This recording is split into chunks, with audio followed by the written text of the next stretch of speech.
How do power dynamics play a role in relationships? I'm Kathy Bartoli from theintimacydojo.com, and I'm here with Reed Mahalko from readaboutsex.com. Why are you asking me? Well, I thought it'd be fun to talk about it because there are power dynamics in relationships in different aspects in different areas. Mm-hmm. Like a lot of relationships have places where one partner is naturally in charge, and it might be that cis white men are generally perceived as having more power in some situations. Mm-hmm. And in other cases, it might be the area you have experience. What situations would they not be considered having more power? An all women's orgy. I mean, they wouldn't be let in. Exactly. No, but I think that in general, one thing is it's groups dynamics versus individuals. Some individuals may not perceive themselves as having as much power, or may not exude as much power and carry themselves that way. But in general, a group of on average, a cis white male will have more power in a relationship, work, friendship, relationships than a cis white woman, for example, or a black man, or in general, our society gives them more power. Mm-hmm. How do we navigate that in relationships? It can be really challenging. Yeah, I mean, one way is to talk about it, but that doesn't necessarily change the dynamic. No, but having awareness is a good first step. Mm-hmm. There definitely is. There can be times when, if I've just taught on stage, people might perceive me as having more power. Mm-hmm. Like I've been the teacher, and we've all been conditioned, if either the doctor in the white coat or the person on stage or teaching is considered more powerful and are in charge. Mm-hmm. And just acknowledging, like, hey, I was just teaching, and I'd like to now relate to you as an equal. Is that possible? That could be useful. And how would you be able to trust their answer? One, it's hard to trust people's answers sometimes. Like, people are not always, I myself am not always aware of the different, I might be, of course I can be equal with you, and not realize till later that, oh, wow, I was really wowed by what you taught, and it's not all that clear. That wasn't clear to me in the moment. Mm-hmm. So one thing I've really loved that you and I've talked about before is, like, it's not a perfection model. Mm-hmm. We're not going to get this perfect. None of us have little barometers on our head saying, I have this much power, you have this much power, I perceive you as this much power. Like, and we're going to, and then we calibrate and we're all good.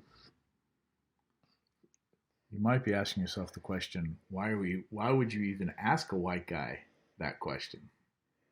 How would I know the answer if I've always been, societally speaking, on top of the mountain, or on top of the food chain, so to speak, of privilege?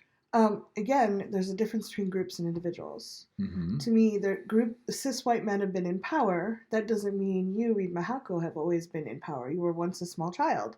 Small children generally have less power than adults. Mm-hmm. There's probably situations where you were less powerful, like you were when you first joined football, you probably weren't the captain. So we've all had experiences of having... What was I? If you've told me stories, I know you weren't.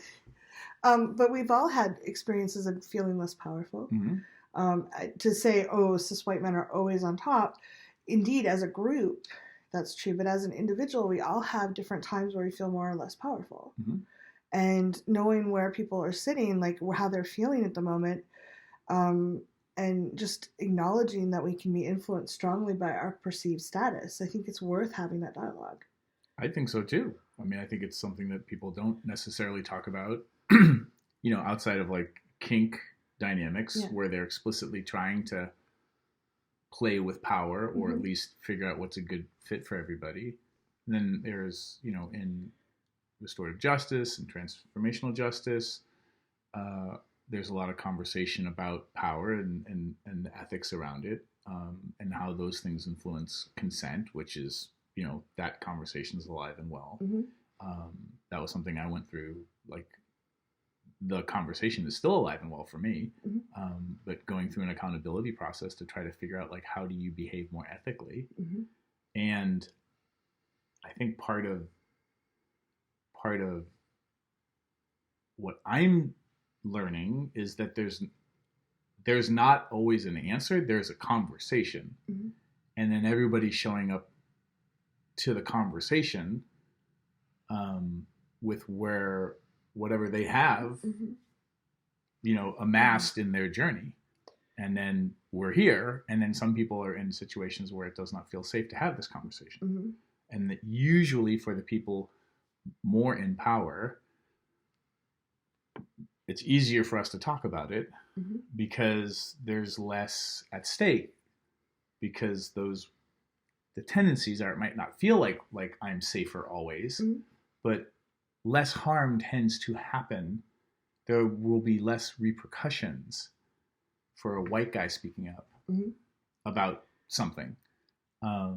There's less at risk. Well, I think there's and we don't always we don't see that that's happening. Like, I just think I'm confident.